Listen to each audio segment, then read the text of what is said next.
అన్ని కోణాల్లోనూ ప్రస్తుతం అన్ని కోణాల్లోనూ దర్యాప్తు చేస్తున్నాం. దీనికి సంబంధించి మనకి కీలకమైన క్లూలు ఈరోజు ఉదయం మనకు లభించడం జరిగింది. ఇంతవరకు మనం అంటే ప్రామాణికంగా మనం చెప్పగలిగింది ఏంటంటే ఆమె హత్య చేయట్లో ఆమె యొక్క ప్రియుడి పాత్ర అనేది ఏమాత్రం లేదు. అది మనం రూల్ అవుట్ చేసాం. ఎవరు చేశారనే దాని మీద అయితే మనం ఖచ్చితమైన క్లూస్ అయితే మనకి ఈ రోజు ఉదయం లభించడం జరిగింది. ఉదయం కూడా కాదు, మేము ఇక్కడికి వచ్చే సమయంలోనే మాకు లభించాయి. అదేమిటనేది పూర్తిగా ఛేదించిన తర్వాత నాకు రేపు నేను సీఎం ప్రోగ్రాం ఉండటం వల్ల నేను కర్నూలు నంద్యాల వెళ్లాల్సి ఉంది. మీకు సాయంత్రానికి ఎస్పీ గారు, జమ్మలమడుగులోని ఎస్పీ గారు, డిఎస్పీ గారు నాకు ఒక ప్రగాఢ ఆత్మవిశ్వాసం ఏంటంటే మనకున్న క్లూస్ దృష్ట్యా మనకి ఈ రోజు ఎట్టి పరిస్థితుల్లో ఈ రోజు ఈ యొక్క కేసు ఏదైతే ఉందో పూర్తిగా మనం ఛేదించే అవకాశం ఉంది. మీకు ఈ రోజు సాయంత్రం 9 గంటల లోపు ఎస్పీ గారు, డిఎస్పీ గారు మీకు పూర్తి వివరాలు తెలియజేస్తారు. మైనర్ బాలిక హత్య విషయంలో దర్యాప్తు అయితే ముమ్మరంగా జరుగుతూ ఉండింది. సో మనకేంటంటే మన ప్రాథమిక అంచనా ప్రకారం హత్య అనేది 11:45 నుంచి 1:45 మధ్యలో జరిగి అవకాశం ఉందని మనం ప్రాథమిక నిర్ధారణకు వచ్చాం. సో ఇప్పుడు మనకి అక్కడ ఆ ప్రాంతంలో, ఆ ప్రాంగణంలో ఎక్కడా కూడా రంగనాథ స్వామి ఆలయం కానీ ఆ పరిసర ప్రాంతంలో సీసీటీవీ కెమెరాలు అనేవి లేకపోవటం వల్ల, అందుబాటులో లేకపోవటం వల్ల కూడా పూర్తిగా టవర్ డంప్ అనాలిసిస్ మీద మా యొక్క పరిశోధన జరుగుతుంది, దర్యాప్తు జరుగుతుంది. సో ఆ 2 గంటల సమయంలో మనం అక్కడ ఏదైతే డెడ్ బాడీ లభ్యమైందో ఆ ప్రదేశంలో 2 టవర్ల యొక్క సిగ్నల్ వస్తుంది. గండికోట టవరు, తర్వాత కొండ అవతల ఏదో గుర్రం ఏదో ఉంది ఊరు, జాతర కూడా జరుగుద్ది అక్కడ.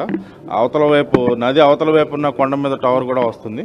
సో అన్నిటి మీద మనం అంతా కూడా నేరో డౌన్ చేసిన తర్వాత ఆ రోజు వచ్చిన 350 మంది సందర్శకుల్లో ఆ 2 గంటల సమయంలో ఆ 2 టవర్లోనూ కూడా 69 మంది సందర్శకులు అక్కడ ఉన్నట్టు మనం నిర్ధారణకు వచ్చాం. సో వాళ్ళ కోసం కూడా టీమ్స్ పంపించడం జరిగింది. వాళ్ళందరినీ కూడా వాళ్ళు ఏ ఊర్ల నుంచి వచ్చారో అన్ని ఊర్లకి మన టీమ్స్ తిరిగి అక్కడే ప్రాథమికంగా దర్యాప్తు చేస్తూ ఉన్నారు. ఇదేమిటంటే మనకి ఇది ప్యూర్ టెక్నికల్ అనాలిసిస్ కాబట్టి ఒక విధంగా చెప్పాలంటే ఇప్పుడు మనం చేస్తున్నది ఏంటంటే హెర్క్యూలియన్ టాస్క్ అనమాట.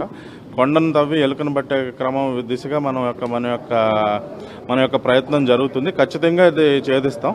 కాకపోతే ఏంటంటే పూర్తిగా ఎటువంటి ప్రత్యక్ష సాక్షులు కానీ ఏమీ లేకపోవటం, తర్వాత పరోక్షంగా సామాజిక మాధ్యమాల్లో అంతా కూడా కుటుంబ సభ్యుల వైపు వేలెత్తి చూపడం వల్ల ఏంటంటే మనం పూర్తిగా టెక్నికల్ మీద ఆధారపడి ఉన్నాం. అన్ని రకాలుగా మనం అన్ని చూసిన తర్వాత అవసరమైతే కుటుంబ సభ్యుల మీద కూడా మనం విచారిస్తాం. ఎవరు అదుపులో లేరండి. అలాంటి మైన్యూట్ డీటెయిల్స్ ఇన్వెస్టిగేషన్ ఆఫీసర్ని అడగాలండి. సూపర్వైజరీ ఆఫీసర్స్ మైన్యూట్స్ చూడరు. ఓకే, ఏమండి అది మీరు డిఎస్పీని అడగాలి, ఎస్పీని అడగాలండి. సూపర్వైజరీ ఆఫీసర్ని అలాంటి అవన్నీ అంత మైన్యూట్స్లో మాకు ఇందాకే చెప్పామండి, మాకు దివ్యశక్తులు లేవు. మానవ శక్తితోనే దీన్ని ఛేదించగలుగుతాం. సో 2 వర్షన్స్ మనం చూస్తున్నాం కదా. ఘటన జరిగిన వెంటనే మాకు పూర్తి క్లారిటీ ఉంది, మా అధికారులు ఇక సాయంత్రానికి మీకు అప్డేట్ ఇచ్చేస్తారు అని చెప్పి ఇందులో లోకేష్కి కానీ, అంటే ఆ యువతి ప్రియుడికి కానీ వాళ్ళ కుటుంబ సభ్యులకు కానీ సంబంధం లేదని క్లారిటీ ఇచ్చారు. అండ్ మాకు పూర్తి క్లారిటీ ఉంది, ఎవరు చేశారనేది కూడా ఉందని చెప్పారు. మరి ఆ క్లారిటీ రాను రాను ఎందుకు తగ్గిపోతుంది? విచారణ జరిగే కొద్దీ క్లారిటీ పెరగాలి కదా. విచారణ జరిగే కొద్దీ క్లారిటీ ఎందుకు తగ్గిపోతుంది? పూర్తి స్థాయి సాంకేతిక పరిజ్ఞానంతో మేము ఈ కేసును ఛేదిస్తున్నామని అధికారులు చెప్తున్నారు. ఇంత గొప్ప సాంకేతిక పరిజ్ఞానం, forensic department, CC camera visuals, what not Telangana పోలీసుల దగ్గర లేనిది ఏముంది? ఆంధ్ర పోలీసుల దగ్గర లేనిది ఏముంది? మరి ఎందుకని ఇప్పుడు కొండను తవ్వి మేము ఎలుకను పడుతున్నాం అనే సామెత ఎందుకు చెప్తున్నారు? అంటే 2వ రోజున్న క్లారిటీ 14వ రోజుకు లేదు. అప్పుడు పూర్తి స్థాయి క్లారిటీ ఉంది. 14వ రోజుకు వచ్చేసరికి కొండను తవ్వి ఎలుకను పట్టారు. అంటే ఇన్ని రోజులు విచారణ తర్వాత క్లారిటీ పోయింది. ఇక్కడ ఒకటి మనం తప్పు పట్టాల్సిన అవసరం లేదు.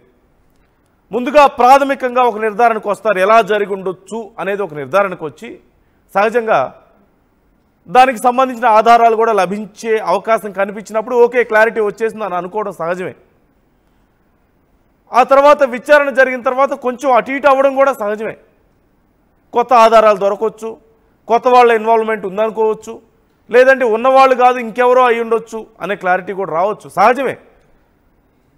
ఇవాళ ఉన్న క్లారిటీ రేపు మారడం అనేది చాలా కామన్. ముఖ్యంగా క్రైమ్ సీన్స్లో ఇవి చాలా కన్ఫ్యూజ్డ్ సిచ్యువేషన్స్ రావడం అనేది చాలా సందర్భాల్లో మనం చూస్తుంటాం. కానీ ఆల్మోస్ట్ మేమేమీ సాధించలేదు అన్నట్లుగా మాట్లాడుతున్నారు 14 రోజుల తర్వాత. దీని మీద కొన్ని ప్రజల్లో అనుమానాలు వస్తున్నాయి.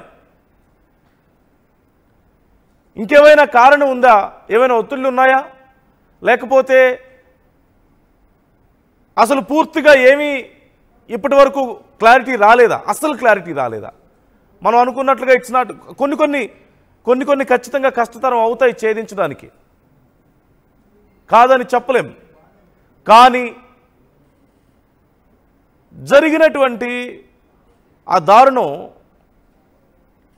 స్థానికంగా జరిగింది. ఖచ్చితంగా ప్రొఫెషనల్స్ ఇన్వాల్వ్మెంట్ లేదు. సో అలాంటప్పుడు ఇంత సాంకేతిక పరిజ్ఞానం ఉన్నటువంటి వ్యవస్థలకు ఛేదించడం అంత కష్టమయ్యే పరిస్థితులు ఉండవు సహజంగా. అందుకని చాలామందికి రకరకాల అనుమానాలు రావాల్సిన పరిస్థితి వస్తుంది ఇక్కడ. ఈ నేపథ్యంలో మరి 350 మందిని విచారిస్తున్నారు ఆ కోటలో ఉన్న వాళ్ళందరినీ ఆ రోజు అంటున్నారు. అట్ ద సేమ్ టైం దగ్గరలో జాతర జరిగింది. ఆ జాతరలో ఉన్న వాళ్ళు ఎవరైనా ఈ దారుణానికి పాల్పడి ఉన్నారా అని కూడా విచారిస్తున్నారు అంటున్నారు. ఒకదానికొకటి సంబంధం లేకుండా వర్షన్స్ పైకి వస్తున్నాయి కదా. బయట వాళ్ళు ఎవరైనా చెప్తే, ఒక ఊళ్ళో ఒక సామాన్య ప్రజలు ఒక ఘటన జరిగిన తర్వాత ఇదిగో ఇలా జరిగింది కాబట్టి ఇలా అయి ఉండొచ్చనో, ఫలానా వాళ్ళు చేసి ఉండొచ్చనో, ఇంకెవరైనా దీనికి పాల్పడి ఉండొచ్చనో అనుకుంటే అవన్నీ కూడా వదంతులుగానో అపోహలుగానో ఆధారాలు లేని వాటిగానో ఏ రకమైన సాంకేతిక రుజువులు లేని వాటిగా చూడొచ్చు. కానీ పోలీసులకి ఎందుకని, పోలీసు వ్యవస్థకి ఎందుకు ఇంత కష్టంగా మారుతోంది? రోజుకొక వర్షన్ ఎందుకు వస్తుంది? ఎందుకు ఇంతమందిని విచారించాల్సిన పరిస్థితి వస్తుంది? Of course they are trying their best. కానీ సంబంధం లేని సమాధానాలు, సంబంధం లేని ఒకదానికొకటి పొంతన లేని వర్షన్స్ తెర మీదకి వస్తున్నాయి. వీటి వల్లే అనేక అనుమానాలు. ఒకసారి మా ప్రతినిధి సురేంద్ర మనతో జాయిన్ అవుతున్నారు, కిషోర్ మనతో జాయిన్ అవుతున్నారు. కిషోర్తో ఒకసారి మాట్లాడదాం. కిషోర్ ఈ కేసుని మొదటి నుంచి కూడా ఫాలోఅప్ చేస్తున్నారు. గండికోట వెళ్ళారు, అక్కడ ఘటనను చూశారు, ఆ తర్వాత అక్కడి నుంచి మనకు లైవ్స్ ఇచ్చారు, పోలీసులతో మాట్లాడుతున్నారు, వాళ్ళ కుటుంబ సభ్యులతో మాట్లాడుతున్నారు, ఊర్లో ఉన్న వాళ్ళతో మాట్లాడుతున్నారు. ఒకసారి కిషోర్తో మాట్లాడదాం. కిషోర్, ఏం జరుగుతోంది ఈ విషయంలో? ఎందుకు చివరికి అధికారులు చెప్తున్న మాట కొండను తవ్వి ఎలుకను పడుతున్నావు అంటున్నారు? అంటే ఇన్ని రోజుల విచారణ తర్వాత, 2 వారాల విచారణ తర్వాత, 2వ రోజు క్లారిటీ ఉందని చెప్పిన అధికారులు 2 వారాల విచారణ తర్వాత కూడా మాకేమీ దొరకలేదు అని చెప్పడం ఆ ఉద్దేశం? ఈ కేసులో నిజంగా అంత డెప్త్ ఉందని చెప్పడం ఆ ఉద్దేశం? ఏం జరుగుతుంది? ఇప్పుడు ఎవరిని విచారిస్తున్నారు?